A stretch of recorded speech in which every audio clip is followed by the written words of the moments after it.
Το πιο επικό μπανόφι. Ξέρεις πως είναι την μπανάνα στα γαλλικά? Άντε πάλι. Πώς? Μπανάνα. Σα! Hello mate! Αμυγδαλάκι. Τώρα θα σου δείξω πως κάνουμε μια πούδρα αμυγδάλου. Δύσκολο ακούγεται. Είναι! Τη βλέπεις τι ωραία που είναι? Το ήταν. Αυτό ήταν! Η πούδρα μέσα. Ζαχαρίτσα. Ελευράκι. Βουτυράκι. Και...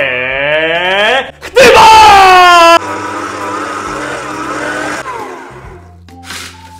Μικρά κομματάκια.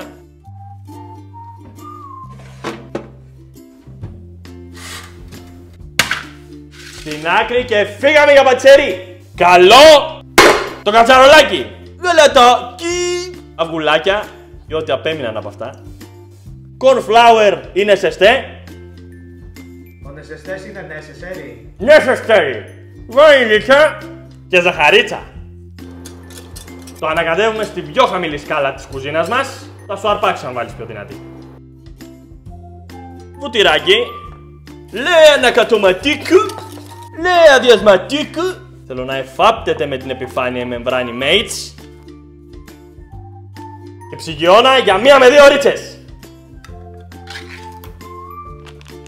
Και βάλε πράμα ρε.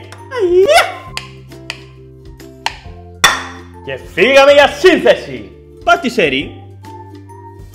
Μπανανούλα.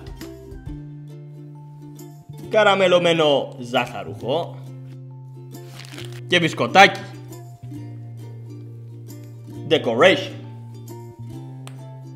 Το τρίπτυχο της επιτυχίας.